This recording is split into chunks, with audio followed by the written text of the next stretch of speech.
Hi 4400, it's time for fairy tales.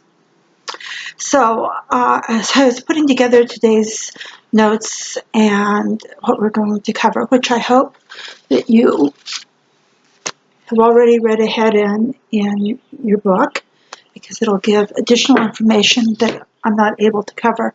This lecture is in fact not a lecture. This is a whole class on fairy tales, folk tales, parables, tall tales. This I have it all spelled out for you. So this is what we're going to be covering. As you can see, it's a lot. At the very end, I'm going to give you a little preview of Project 2, which I'll have posted for you next week.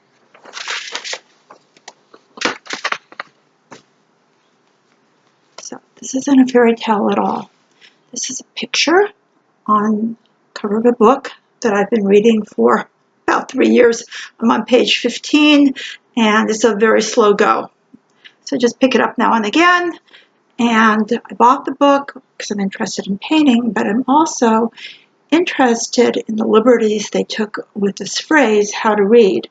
So most of us think of reading as beginning at one end, ending at the other, taking all the words literally, when in fact we can read all kinds of things. We can read paintings, we can read facial expressions, we can read if we're in danger or not.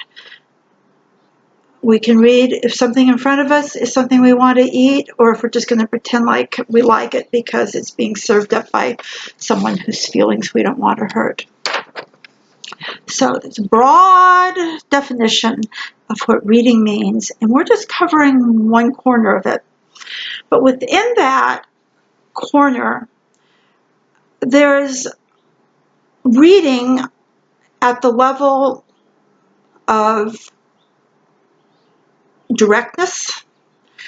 There's literary reading, which most of you dread, or you'd be over in the English department with me, and that's where there's all these deep meanings underneath and words you don't understand and symbols and imagery that you don't get, and for a lot of you that's always just been a nightmare.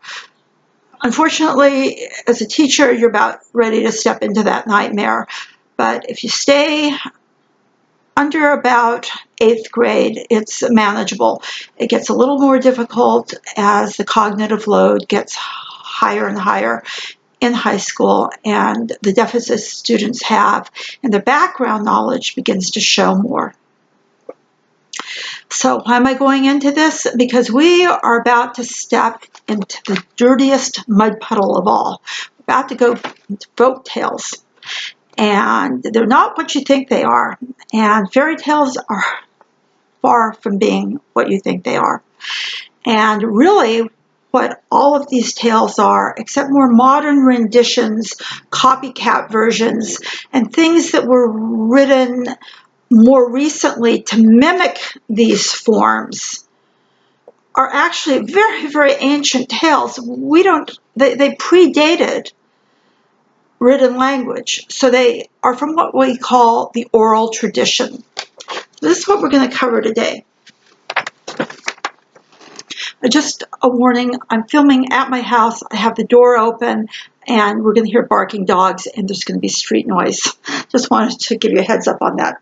Okay, so all of the tales that we'll be covering, except where I know that they're not from the oral tradition, are from the oral tradition. That goes back to lecture 1. We're out under the stars, entertaining each other. It's dark outside. Find time for predators to come out.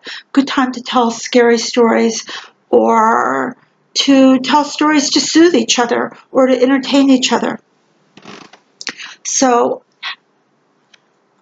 almost all the stories that we're going to do start out as oral traditions, which were later written down and then changed, and changed again, and changed, and changed, and sanitized, and changed. A lot of these tales had no relation to children at all. They were written or told by adults for other adults.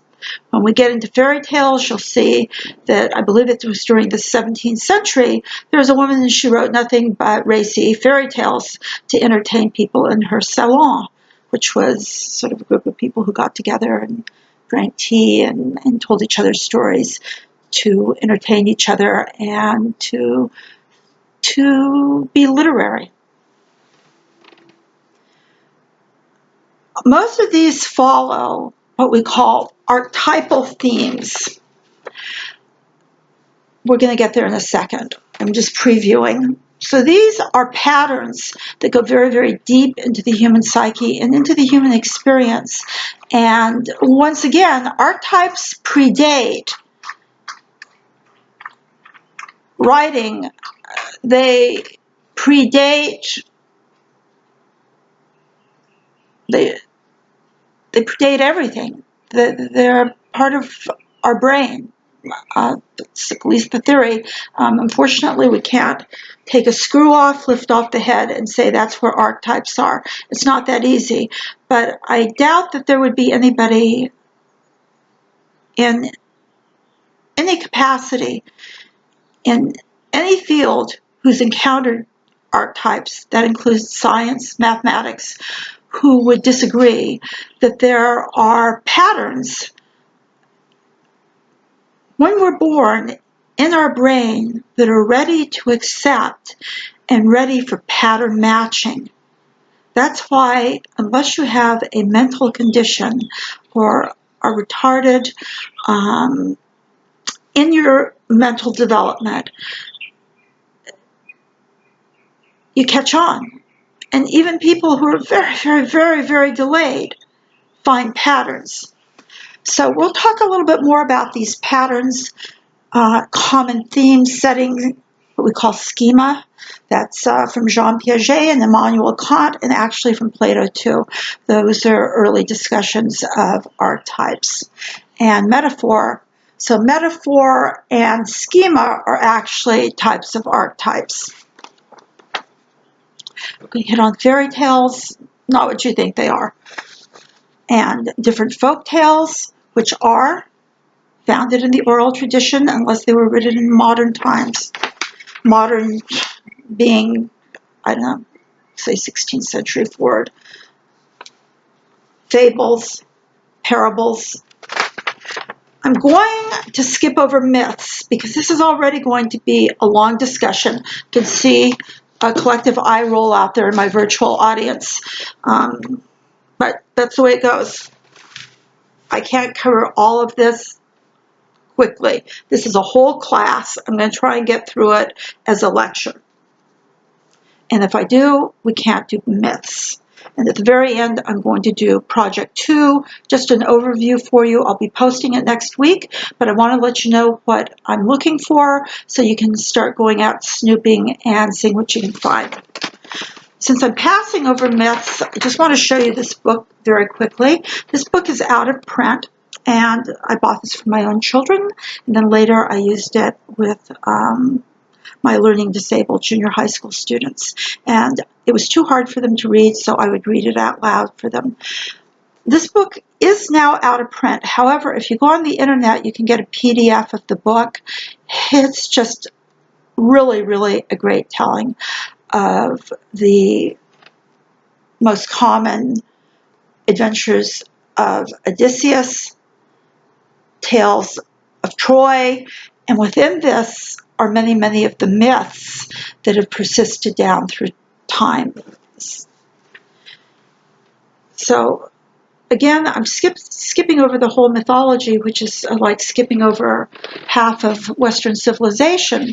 But the reason this work that I'm talking to you about today is so seminal, so important, is because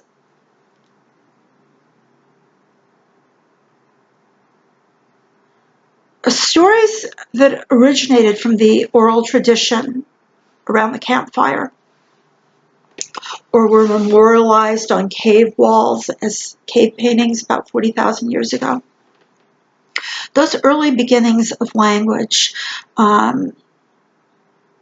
gave rise to these early patterns, which certain sociobiologists like E.O. Wilson. If you've never read E.O. Wilson, you should squeeze him in somewhere. But E.O. Wilson asks a question in one of his books.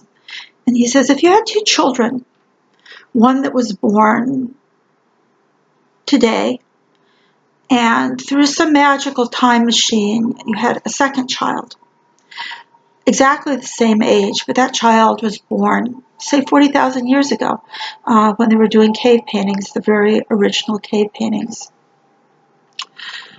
And you were able to raise those children side by side. Would the cave child be the same and learn things and interpret them the same as the child that was born in modern times? Of course, what Wilson has done is he set up an enigma, or a kind of intellectual riddle for us.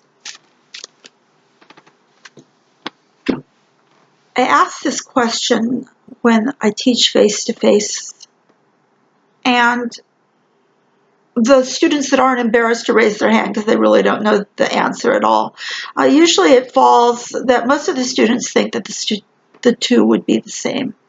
There's always a minority of students that think that they would be separate, that they would be different.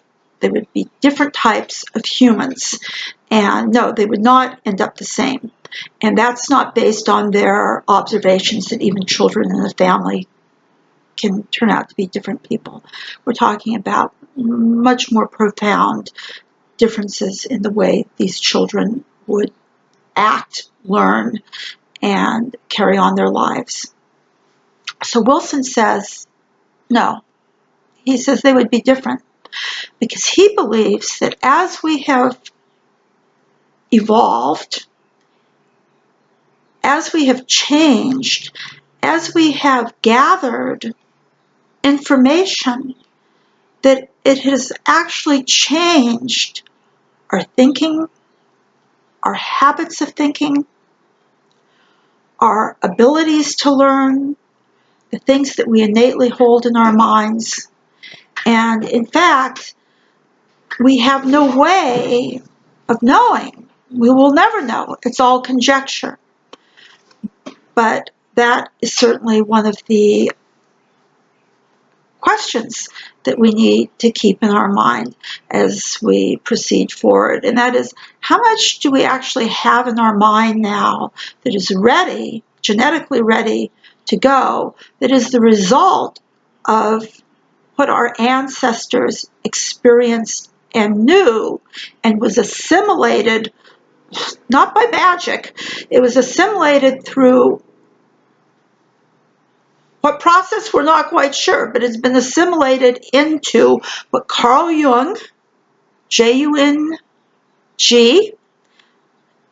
20th century psychoanalyst, called the collective unconscious. And that is all the things that we know our minds are prepared to accept. That when we see them, we recognize them. It's almost as though we're awakening from a dream. And we don't know why we know them. We don't know why it's so easy for us to recognize them. Okay, enough on that. This isn't a psychology class. So you have the collective unconscious, which is essentially things that we don't know, that we bump into and we realize we know. There's also something that I would call, others have called, the collective conscious. Collective conscious. And that would be all the things that you have been taught and known that form a bedrock of experience for you, that allow you to keep building on that bedrock and has allowed you as a college student to get to where you are right now. You've managed to remember or assimilate those things in ways that have changed your thinking. In college, we put you through pretty rigorous mind massage to get you to think about things, to get you to be probably a much different kind of person than when you came into college. And the reason is because these things that you read are ways of experience, ways of knowing, and they, again, provide a bedrock for you to go forward and to build new things and to draw on in, we hope, new and creative ways. So, go back to my list here. The stories we're going to talk about right now, and I'm going to go through on this list, very superficially, by the way. All started in the oral tradition, and probably a lot of them were warnings. Down here, the very bottom of this list, I have parable. So parables are almost all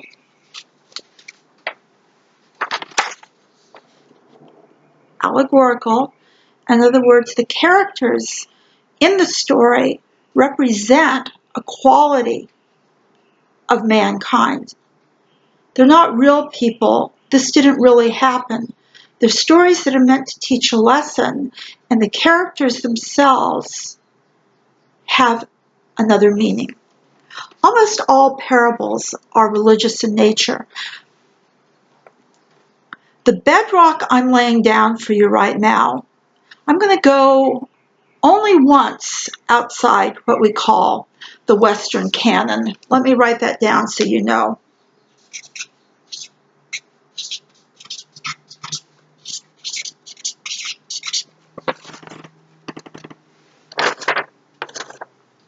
The Western canon.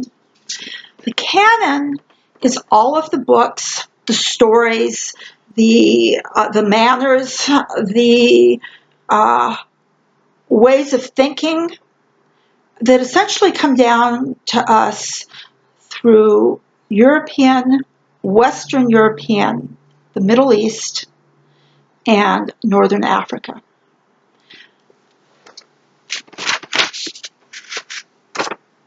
When we get to the Arabian Nights, is this part of the canon? It's stretching it, but it's become part of the canon. The canon are what a few years ago academics were fighting about when they talked about the literature, the thinking, and the general way our thought has been shaped by, at the time it was a war, they said dead white men. So yeah, it is mostly dead white men. And there's some other people that have made headway, and now the canon is opened up, and we have people of all different types. Since I'm going back into ancient times, we can be 99.9% sure that this is a thinking that, yes, was European in origin. However, at the same time the European cavemen were doing whatever they were doing, there were cavemen all over the world. That's that collective unconscious. The collective unconscious. At the same time, or within some indistinct number of years, people are doing cave drawings. They were telling stories. They were developing their own corpus.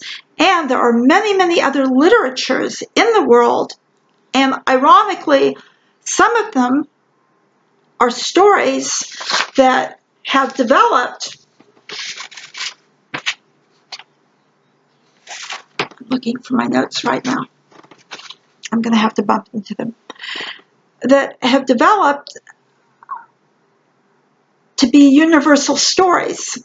So if you're ever in a classroom and you have students from all over the world and you can read The Fisherman and His Wife, that story is told all over the world in every language. It is a universal story. How did that happen? Who knows? But it had such truth, such appeal, that I have never, ever encountered anyone from any place. I have taught students from probably 250 different countries, at least, over the course of my career. Everyone knows that story. The other story everyone knows is Cinderella. There are many, many variations of it. It's not the evil stepmother and, Cinderella and the prince and all of that. It's so many different ways of telling that, but for all intents and purposes, the archetypal story is very, very similar. Very, very similar. So, once again, today we'll be revisiting just a couple of exceptions, the Western canon. And why am I not doing the whole world? Because these are the texts that formed almost all the thinking that you are likely to encounter as an undergraduate unless you go ahead and become a major in Chinese studies, in Arabic studies, in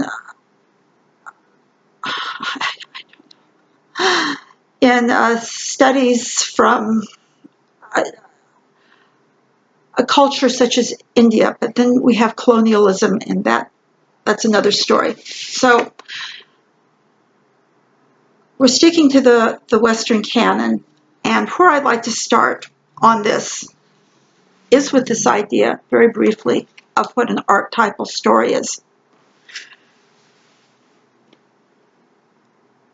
An archetypal story is a story that presumes upon your knowledge of universal symbols. So, in an archetypal story, we would know if we were in the forest, we were likely to get lost. If we're on a journey, it could very well be an allegory, a symbol, with characters. It's not just a journey from point A to point B. It's an inward journey along your own path or the character's path of getting to where they want to go.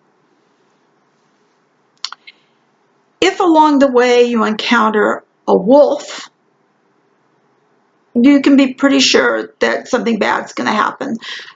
Unless the wolf starts talking and is friendly, then you're in a fable. Fable, animals confer wisdom to humans. In fairy tales, a wolf is almost always a bad omen. So, how did these archetypes get started? How did these settings come to be? How is it that certain things always carry warnings? Parable. One of the great parables of the Bible is the parable of the doorkeeper. So I'm paraphrasing right now. It goes like this. A man, we assume a wealthy man, is going on a journey, and he says to his doorkeeper,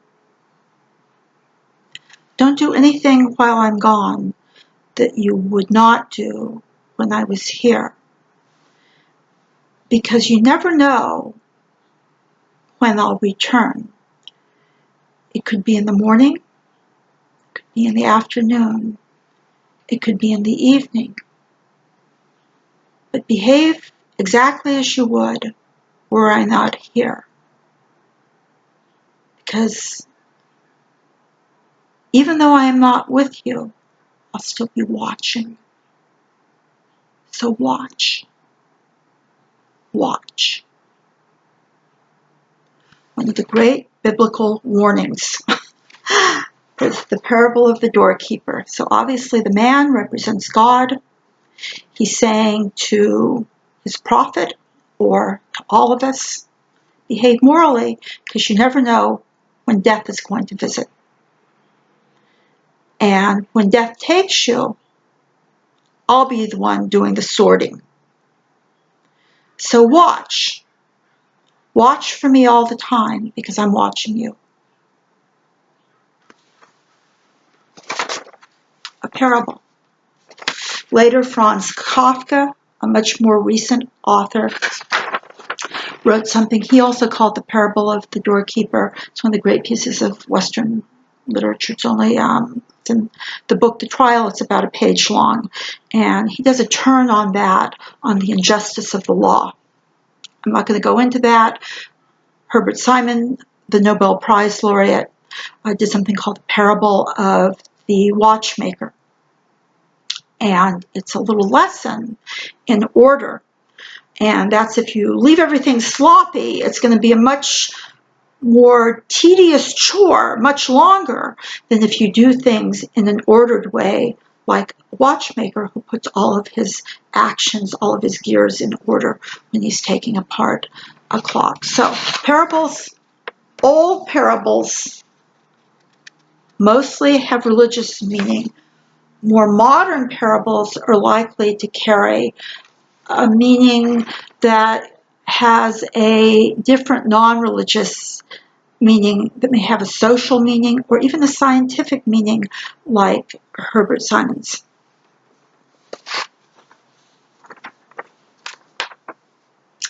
Schema is the order things come in. Schema is what we expect, how we expect it, and the order we expect it to come in. Aristotle said every story must have a beginning, a middle, and an end. A lot of you are thinking, oh, what's that about? Everybody knows what's that. Why is that so important? It's profound. He said it, so yeah, all of us go, yeah, of course, now. But nobody said it before Aristotle. He recognized it, and he said it, and now it's one of the ways we arrange narratives in the Western canon. Once you step outside the Western canon, say you were to go read Korean fairy tales, they would have a different arrangement than Western tales, because Western tales tend to follow a certain logic, a certain schemata. Where does the story take place?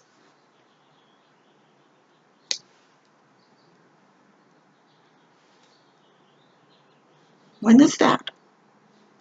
Could be today. Could be 6,000 years ago, which is when a lot of people think fairy tales started. Myself, I think they're probably older than that. I think fairy tales probably go back right to the caves. I think that not in this form, in another form, because they've changed and changed and changed and changed and been changed over time.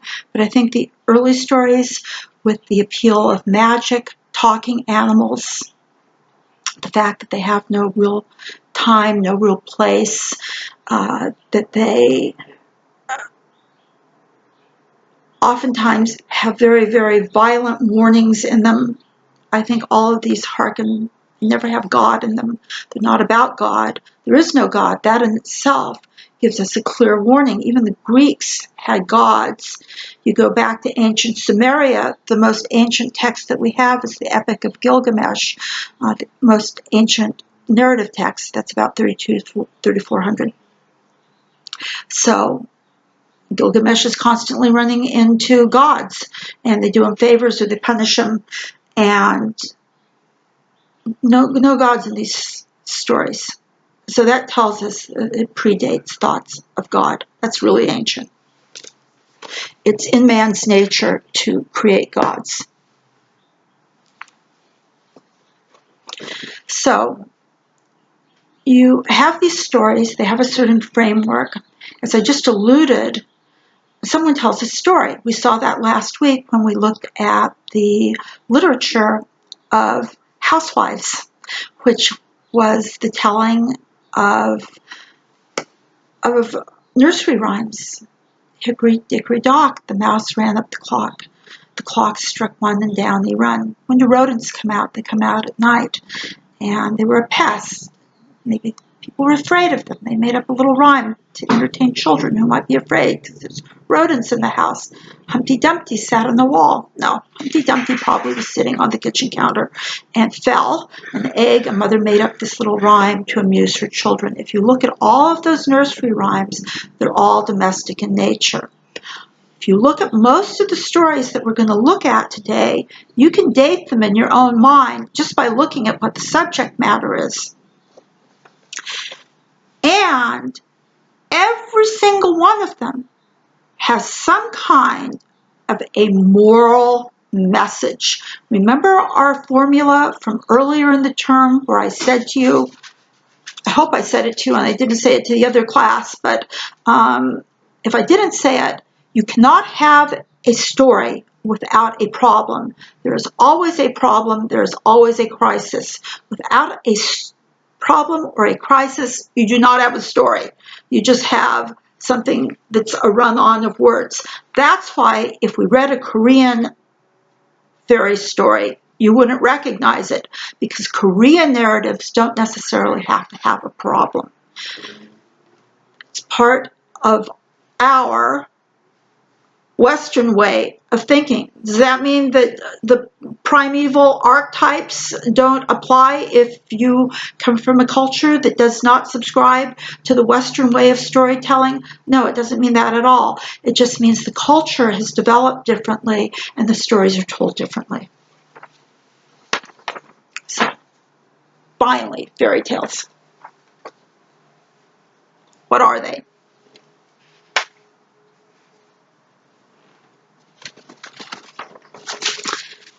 I'll tell you if I can find my notes.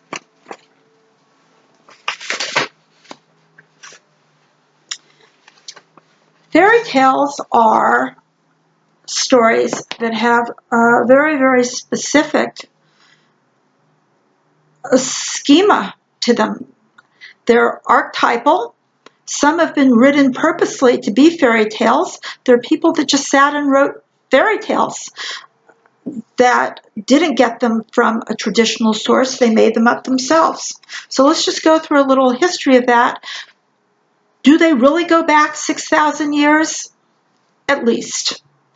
But the stories they were telling then, there's no written transcription of it, stories they would have been telling back 6, 8, 10,000 years ago would have been much, much different, because they would have been engaged in what was around them.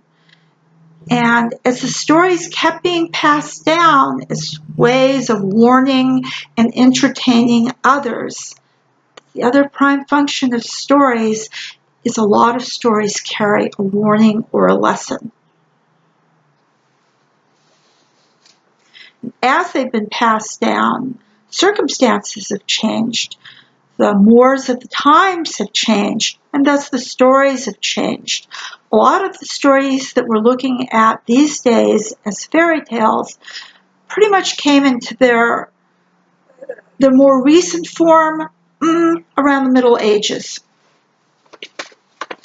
So people think of this as a fairy tale, Jack and the Beanstalk. It's not. It's part of a series of stories called Jack Tales,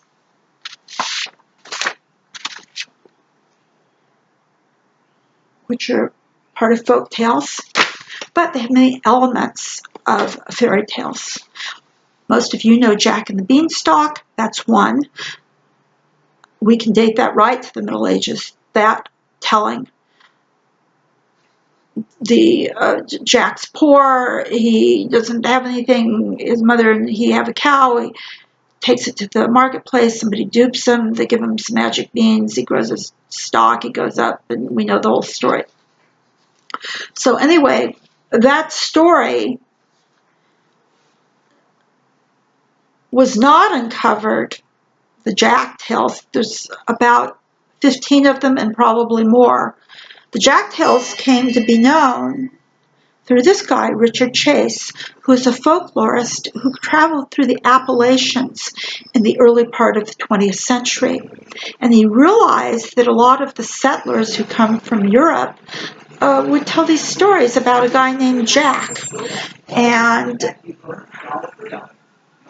he collected them. So let me just read you a line from a Jack tale. Excuse me.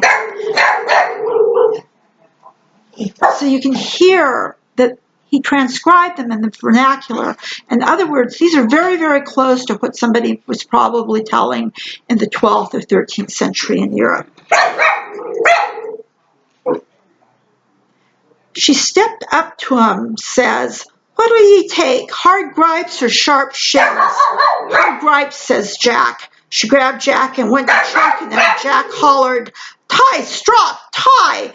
Beat, horns, beat!" Yeah, they were still telling these in the Appalachians, and that was published in the 1920s. So a lot of the folk tales these fairy tales are actually part of the folk tale genre that we now have came to us from, sorry, I can't make this dog stop barking, through people who were either gentlemen scholars or wealthy, had an interest in collecting and writing stories.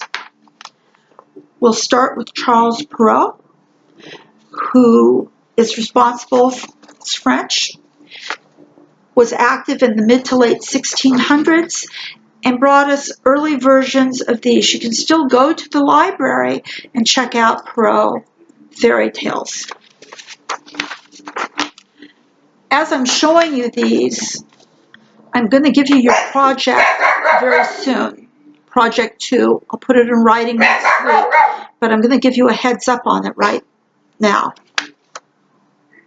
Little Red Riding Hood, Cinderella, Puss in Boots, Sleeping Beauty, Bluebeard.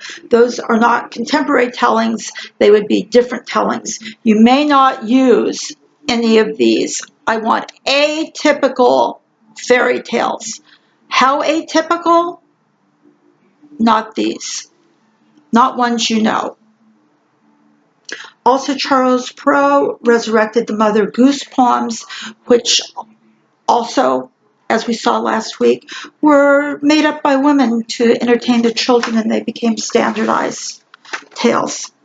A contemporary of Charles Perrault, also in France, was Madame d'Aulnay.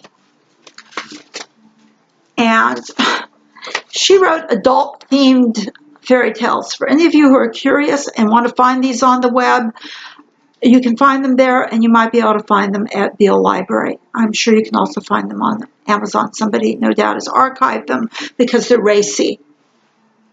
So she ran a salon. She was part of a salon, which was, again, people that met like a book club on a weekly basis, and they were intellectuals, and they entertained each other. She wrote many, hundreds and hundreds and hundreds of adult-themed fairy tales that were oftentimes adult or sexually themed. We tell these to children? No. One of the reasons they've died out is Charles Perrault's, even when they had extreme violence or sexual connotations, could be cleaned up and sanitized as they became more adapted to children.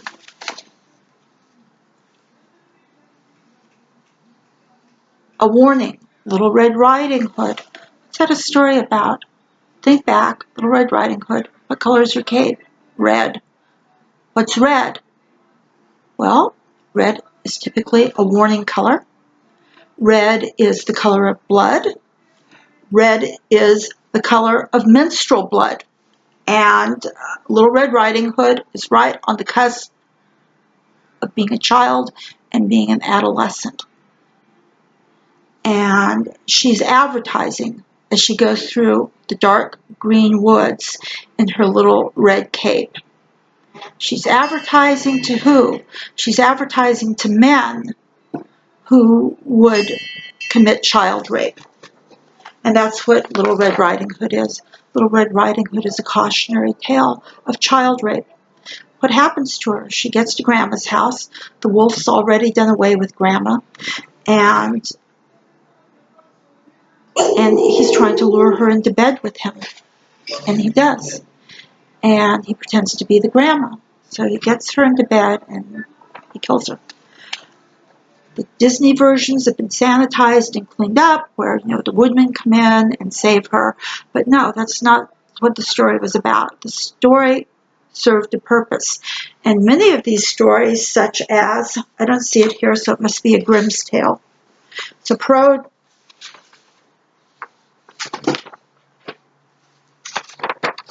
Hansel and Gretel. Hansel and Gretel is a child abandonment story.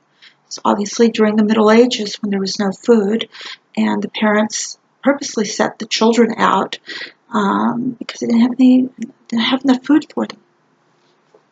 So it's a child story of children prevailing in very, very frightening circumstances. If you can imagine your guardians who you've looked to take care of you and to feed you and take care of you, leave you alone in the woods where you can't find your way back, and you fall victim to witches and to other predators.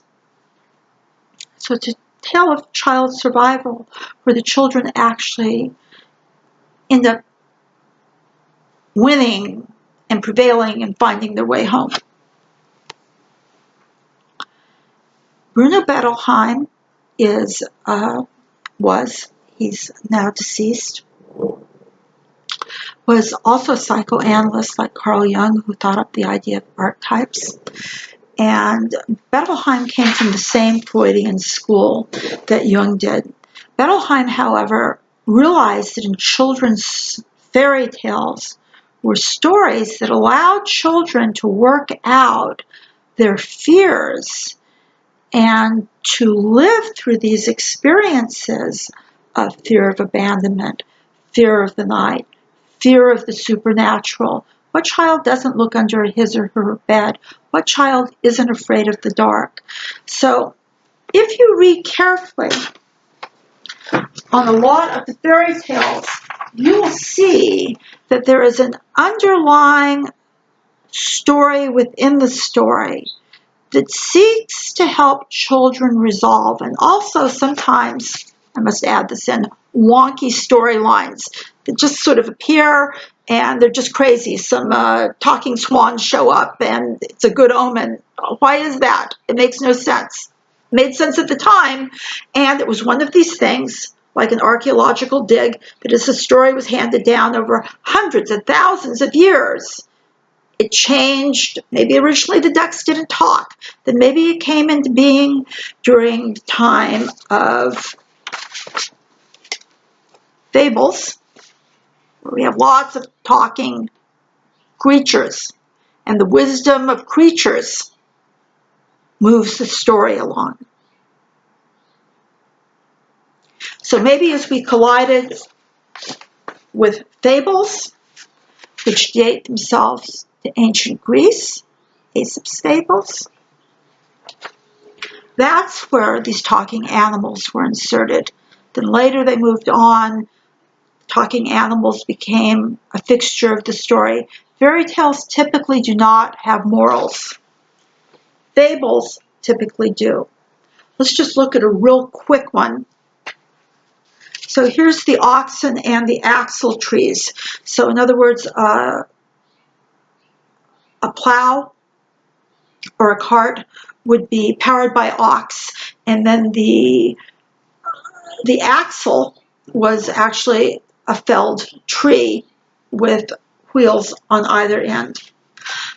A pair of oxen were drawing a heavily loaded wagon along the highway, and as they tugged and strained at the yoke, the axle trees, that's the trees that were holding the wheels, creaked and groaned terribly. This was too much for the oxen, who turned round indignantly and said, Hello, you there. Why do you make such a noise when we do all the work? And the moral of that story is they complain most who suffer least. Whole book of these, all talking insects and really with nature teaching us moral lessons. As though the patterns that are in our minds ready to adopt ideas come from nature itself. And oddly, it's completely true. These are early digs into our psychological graveyard, our own psychological, archaeological dig, all of these stories. After we had Perot, we ran into these two guys, Franz Xaver von Schönwerth. There's been a big resurgence because somebody bumping around in a library, I believe in Bavaria, he wrote Bavarian fairy tales, folk tales. He collected them. He didn't just make them up. He actually did it the hard way. He walked around, he asked people to tell him stories, he transcribed them, and he wrote books of fairy stories. And yes, an animal, probably a talking animal. So know that that went back at least as far as the Greeks. These stories have recently experienced a resurgence because they found a lot of the von Schönwerth things. They're very, very odd stories. And a lot of them have adult themes without being blatantly sexual. They definitely have adult themes, and a lot of them were left out of the von Schönwerth volumes that are coming out now. Because of that, those will only be available, I'm pretty sure, through academic presses, because when fairy tales get too violent, too gory, too savage, too sexual, they fall out of the canon. I have a book on my bookshelf at home called The Lost Books of the Bible, and they're not all of them, but they're a whole cut of books that didn't make the final King James version that we basically use these days. And why didn't they make it? I just told you why they didn't make it. So von Schönwerth was a gentleman scholar. He was a civil servant. He did this in his spare time. He was obsessed. And a lot of his tales have not made the canon, but now they're making a little bit of a resurgence. So any of you who want to go do von Schönwerth, you can do von Schönwerth. He's sort of an unexplored source for fairy stories. That's going to be our second project. We're going to choose a fairy story and do it. Most of you were brought up on the Brothers Grimm. I have a great child's copy, illustrated, of the Brothers Grimm's fairy tales, but unfortunately, I'm sitting in San Diego right now. My book's sitting in Bakersfield on the shelf in my office. So they were German, as was von Schönwerth was Bavarian, but the tales were written in German. The Brothers Grimm are an entire story themselves. They had 9 lives, and only one of their lives were they writing fairy tales. No, they didn't just sit down and write them. They didn't just cook them up. They did it the old-fashioned way, like with the Jack tales, like with von Schönwerth. They went around and they just talked to people and got them to tell them the stories, and they transcribed them. There they are. Many, many more than this. These are the big ones you may not use these on your report. I want to see things I haven't seen before. So a lot of you are thinking, what does she mean? Something I haven't seen before. I'll tell you one that I haven't seen before, and you can use it if you can find it. It's a Grimm story, and like I say, the Grimms were under a lot of pressure to clean up these stories, make them less violent. If there's any sexuality, out it went. Certainly by the time it hit Disney, it had been completely sanitized. But a lot of the real savage violence that you see in early fairy stories, because if they go back to when we were hunters, has been taken out of a lot of these.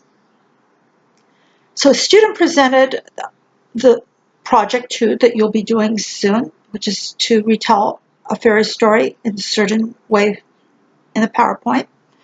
And this student found a lost Grimm tale called The Maiden with No Hands.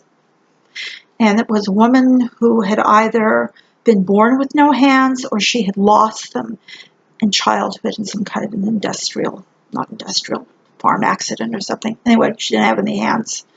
And of course, she hated herself. She felt like she's no use to anyone and no man would ever want her. And I don't remember if she runs into a talking animal or exactly what the progression of the story is. But of course, there's magic involved. And man falls in love with her.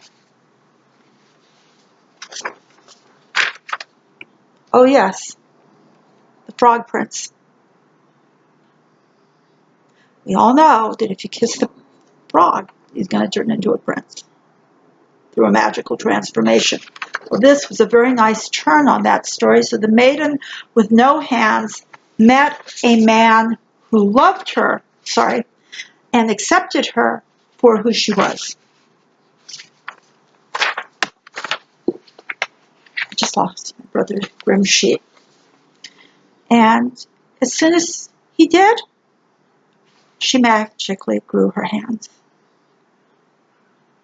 It was a sort of a lovely story of how love completes someone.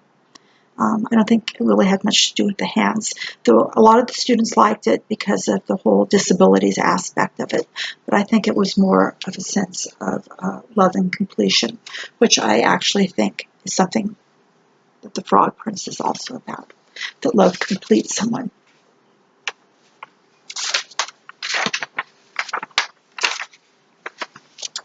Okay, last one for right now. Hans Christian Andersen was obsessed. He wrote over 3,300 fairy stories. Some of them were rewritings. Some of them he made up himself. Disney loves them because he was squeaky, squeaky clean. Nothing had to be sanitized. He was already a very sanitized guy. And these are some of his stories. And all these guys, the Grimms, von Schonworth, and Andersen, were all writing at about the same time. There are so many fairy stories, and they're so complicated. And since Bettelheim jumped in there and said, they're not just fairy stories, they are a look into our dream world, our deepest fears, all the things in childhood that confuse us. Look who's on the cover here. That's right, Red Riding Hood and that rapist. So what about those talking swans? Well, there's actually something called, I've never heard it pronounced, I've only read it, so this is approximation on my part. The Arne-Thompson-Uther classification system. It's not the only one. Just like we have leveling systems, this is a classification system for fairy stories. And so you can go to, talking swans, and you'll find all the stories that have talking swans. That allows you to make structural comparisons between one type of story and the other. Most of you are not going to become fairy story scholars, but there are fairy story scholars. And when you do your project 2, which will be finding an almost unknown fairy tale, or another story that I approve. May you do an Aesop's fable? No, it's too short. May you do a biblical parable? No, you may not. Too short. I want you to do a little research into your fairy story. I want you to figure it out. I've already told you how to think these things through. No God? We're back before the Greeks. Talking animals? Well, where's my book of Aesop's Fables? Anyway, I've put it somewhere that's not directly in front of me, so I held it up for you once already. Aesop's Fables, Aesop was a Greek. So, in Aesop's Fables, the animals talk to each other and they spout philosophy. What else? It's the Greeks. If we have talking animals, we know that it is at the Greeks or after. So, think it through. See if you can find a copy of the scaling system that I showed you. The ARN, A-A-R-N-E.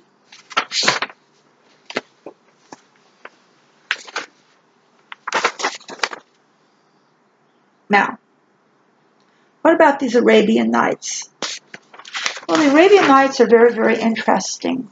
They were written down between the 8th and 13th century. That means they're medieval and Persian. Probably originating in the cradle of civilization, right there where the Tigris, Euphrates, Sumeria, northern Africa, Baghdad.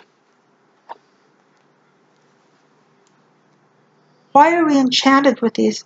How did they make their way over to the Western canon? I'll tell you how they got there. It's such a compelling story. The heroine of the Arabian Nights is a female called Scheherazade. So, as the story goes, the story behind these stories is there was a sultan with an endless appetite for young women.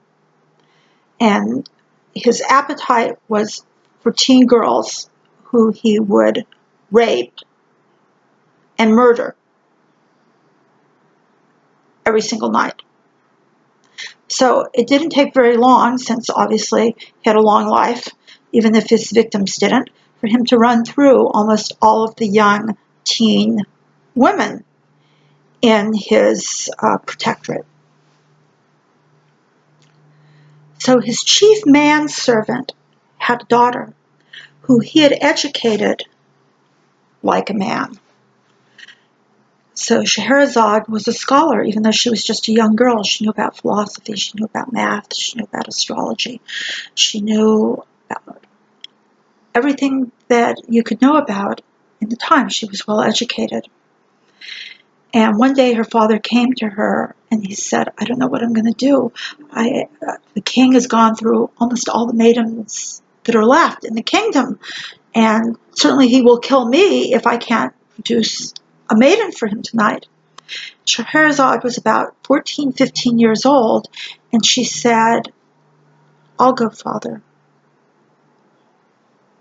I'll go to the king tonight, to the sultan. And of course he wept. And she went to the sultan, who proceeded to do what he liked to do, which no doubt was to tell her to get undressed. And she said, I will, but before I do, I want to tell you a story.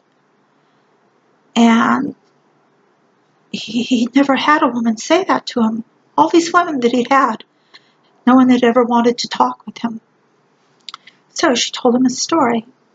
And it was long, it was winding, it had adventure, it had laughs, and just before dawn, she ended the story. And the Sultan said, how does it end? Oh, we haven't had sex. She said, I can't tell you until tomorrow night. I'll finish the story tomorrow night. She comes back the next night, and you know the story. She finishes the story. He's ready to jump her, and she's like, I have another story for you. And the story goes on. Just before dawn, she says, I'll tell you the ending tomorrow. This goes on. The name of the story is 1001 Arabian Nights. So for 1001 nights, she tells him a story that spares her life. In the meantime, he's never met a woman like Scheherazade before, and King falls in love with her. So on the 101st night, he says to her, she says to him, I have no more stories. I've told you all my stories. So have your way with me and murder me. And he says, no, I love you. I want you for my wife. You've changed me. Indeed, she changed him through her stories. So, nice little tidbit. These are her stories. Are there 1,001 of them? No. I counted them a few years ago. There's about 345 of them. But it has a nice ring, 1,001. May you use one of the Arabian Nights stories? Yes, you may. But if you do that, I want you to show me evidence that it's not one of the short ones. Some of them are only a paragraph long. And they're numbered. So don't make me go look. If you submit an Arabian Nights story, I want you to submit the full text so I know that you did something that was not a paragraph in length. So, you know what? I think I'm almost at the end of this. Last thing is folktales. That's just it. All these are folktales.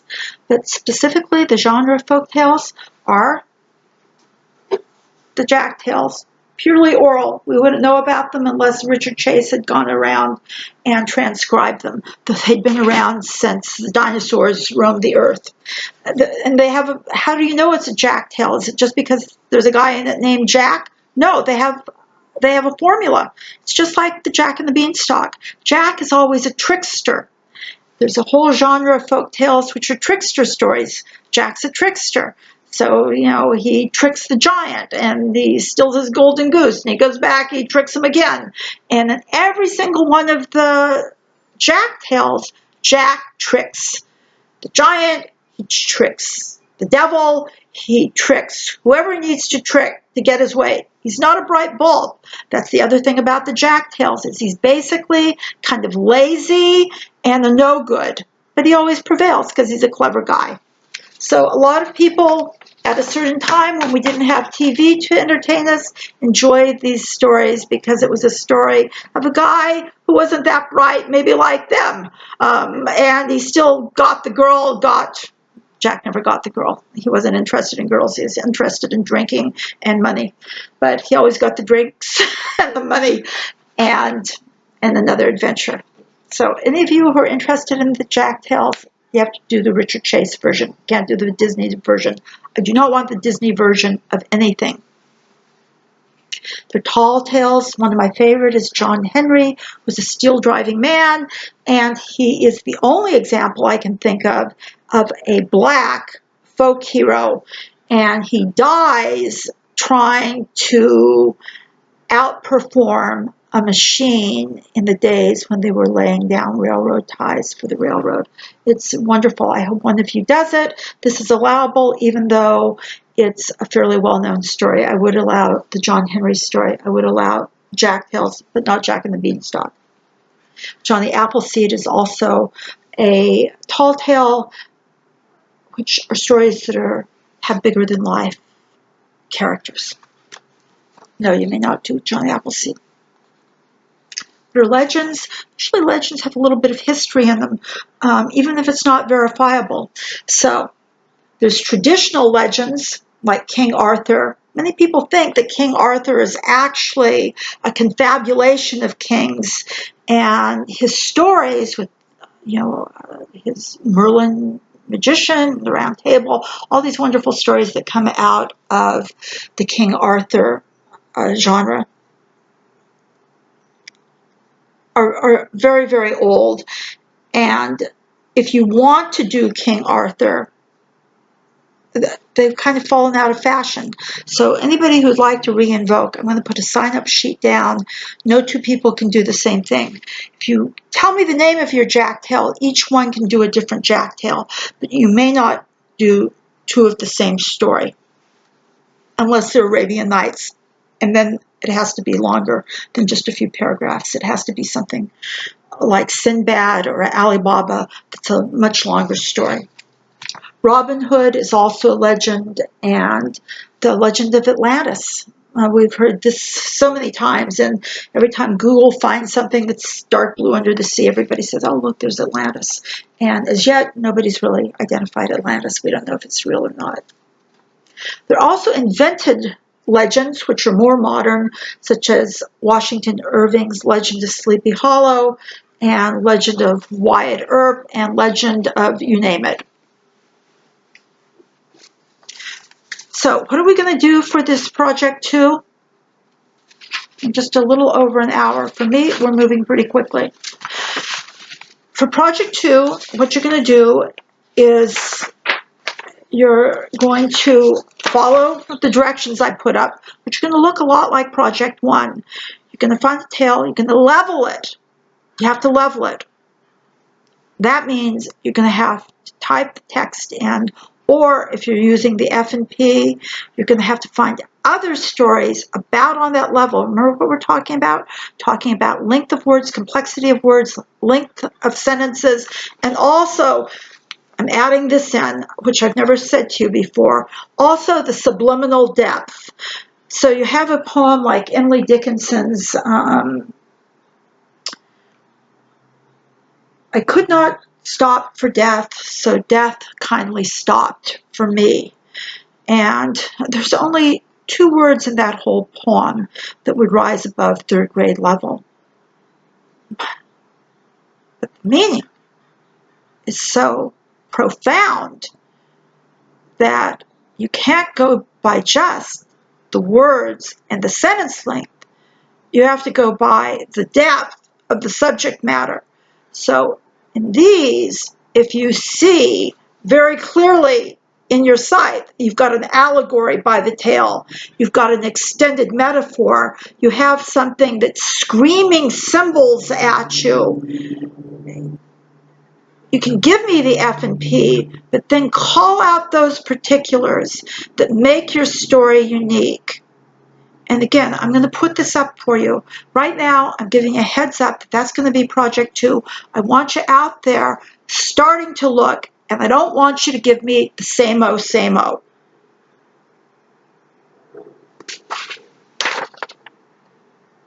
Go find it. Then you can find similar cross tales and make your story a little more interesting than anyone else's. That's about it. I just want to say one thing with regard, I'm going to post this so you're going to get it after you get this lecture. With regard to disseminating those Project 1 PowerPoints, you know what? You have no idea how much thought I've given to how we can do this. We just have too many students. There's no way I can feasibly do that. There's no way I can do it. I tried this once a few years ago with a much smaller group. I had 27 students, and we tried to do a massive group share like this. And as I remembered that, I remembered all the catastrophes we ran into. Students not doing their shares, students being late, students doing the wrong ones. It was a disaster. You know what? I am too old. I can't suffer through that twice in my life. So what I think I'm going to do is not give you 12 PowerPoints to review. What I'm going to do is I'm going to go through the PowerPoints that you give me, find a few that I think are kind of a kick or interesting. I'll post those. Should you be flattered if I post yours? yeah, and I'll also pick a few that are not so great. And only I will see the reviews on them. So you can answer me truthfully because I'm not going to fib on you and send your review off to the author. Though I may send off a little note to the author saying people really enjoyed your PowerPoint. So that's what I'll do. I'll go through, read all the PowerPoints, find a few that I think that everyone would benefit from knowing about, and unfortunately, there's no way for me to share out for the whole class. We're just not going to be able to do it. I'm going to have to do the same thing for each one of our projects, Project 2, Project 3. So anyway, that's it, and check the board. I'll have something up for you soon.